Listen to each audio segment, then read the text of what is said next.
नमस्कार दोस्तों, स्वागत है आपको और एक डरावनी कहानी में।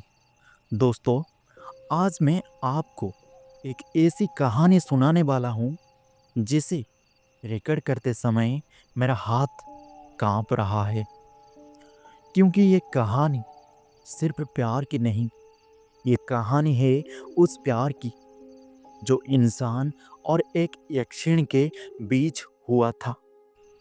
ये वही यक्षिणी है जो रात के समय जंगल के पेड़ों पर उल्टा लटक कर हंसती है, जो पुरुषों के दिल पर राज करती है और फिर उनके सीने को चीर कर उनका प्राण ले जाती है।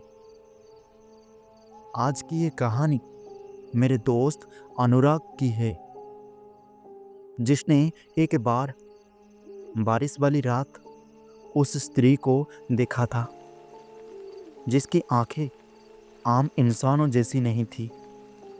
उसकी पायल हवा में बिना पैर रखे झनझना रही थी और उसके बाल जमीन को छूते हुए हिल नहीं रहे थे। अनुराग ने उसे देखा और उससे प्यार कर बैठा, और यही उसकी सबसे बड़ी भूल थी। मेरा दोस्त अनुराग हिमाचल के एक छोटा सा गांव देओल घाट में रहता था। ये गांव शांत था, लेकिन चारों तरफ फैले हुए जंगलों को लेकर एक डरावनी मान्यता थी। पहाड़ की चोटी पर लाल कपड़े में एक स्त्री दिखाई देती है, जो इंसान को अपने प्रेम में बांधकर उनका विनाश कर देती है। गांव वाले उसे कहते थे रक्त यक्षिणी।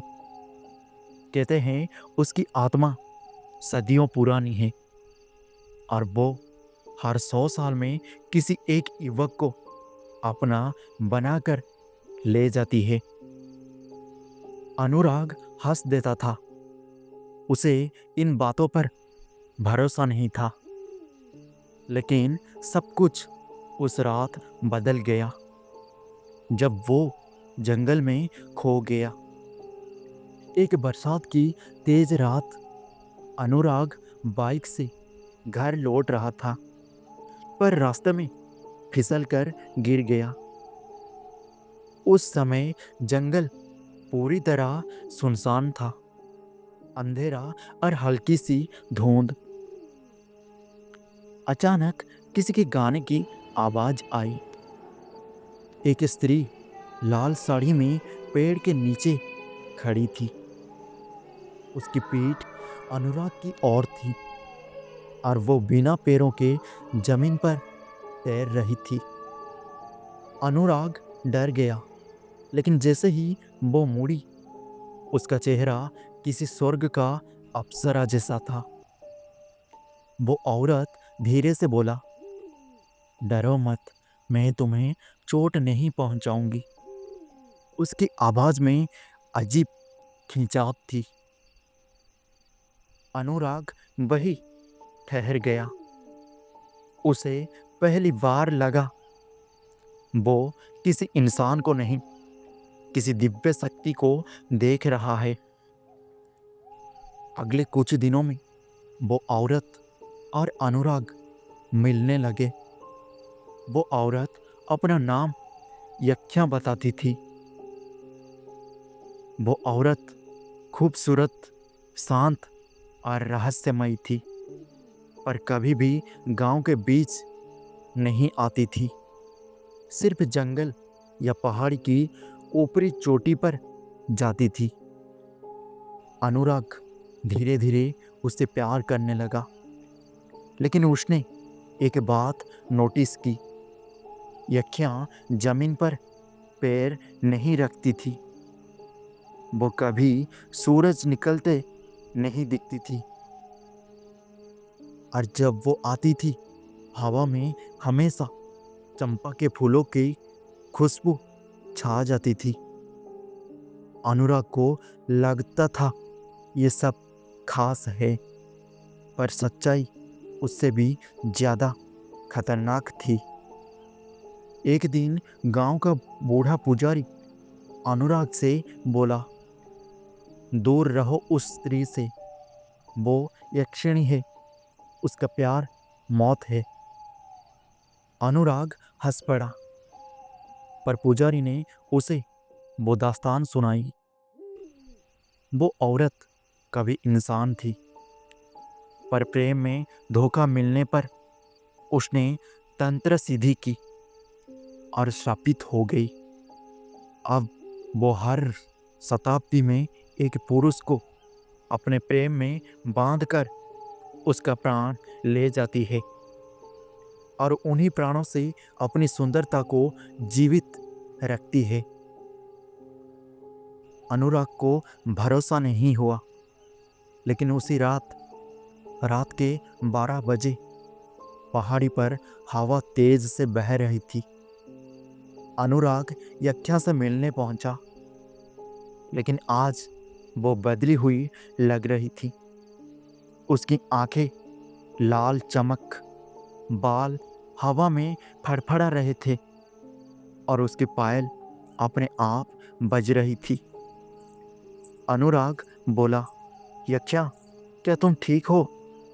वो धीरे से मुस्कुराई और बोला, अब समय आ गया है अनुराग, तुम्हें मेरे साथ हमेशा के लिए रहने का। और तभी उसने अपना असली रूप दिखाया।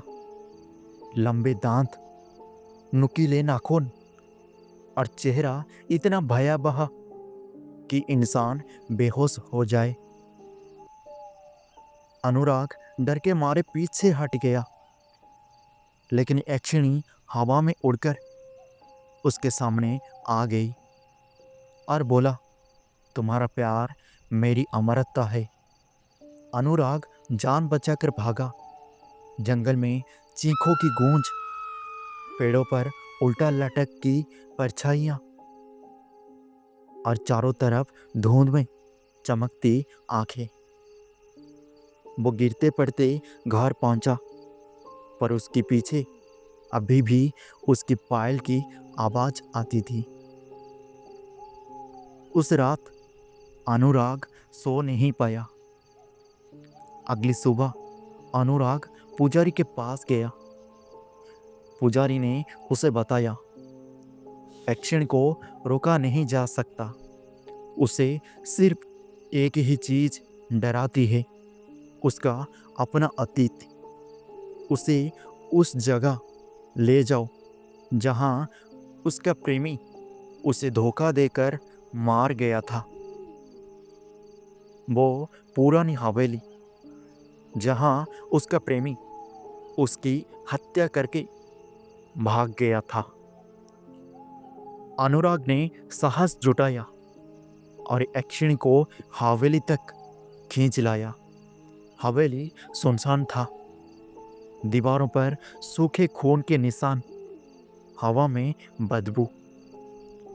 अचानक यक्षिणी का रूप बदल गया और वो रोने लगी और रोते रोते बोला, यही जगह है जहां मुझे धोखा मिला था, और आज तुम भी मुझे धोखा दोगे।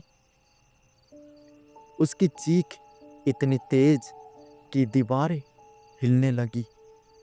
यक्षिणी क्रोध में अनुराग की ओर बढ़ी, पर उसका हाथ अब किसी पंजे जैसा लग रहा था। पर अनुराग ने कहा, मैं तुमसे सच में प्यार करता हूं, लेकिन तुम्हारा श्राप तुम्हें इंसान नहीं रहने देता। उसकी आंखों में आंसू आ गई। यक्षिणी ठहर गई। कुछ पल बाद उसने इंसानी रूप धारण किया, बहुत सुंदर पर बहुत दुखी, और बोला, काश मैं इंसान ही रहती। और अगले ही पल वो हवा में विलीन हो गई।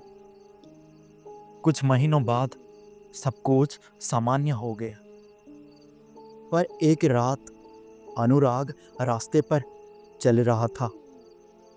अचानक हवा में वही चंपा फूलों की खुशबू आई और उसके पीछे वही पायल की आवाज। अनुराग मुड़ा पर कोई नहीं था, लेकिन हवा में एक आवाज आई, अनुराग मैं लौट आई हूँ। दोस्तों, कहानी यहीं ख़त्म नहीं होती, क्योंकि जब भी कोई प्रेम बिना मंजिल के ख़त्म होता है तो उसमें अधूरी आत्माएं भटकती रहती है।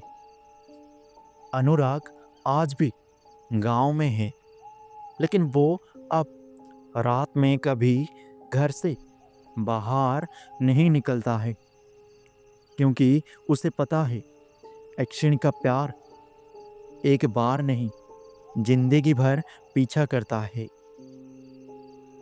अगर आप कभी पहाड़ों में जाए और आपको अचानक चंपा फूलों की खुशबू महसूस हो या बिना हवा के पायल की आवाज़ सुनाई दे, तो समझ जाना वो पास है, बहुत पास।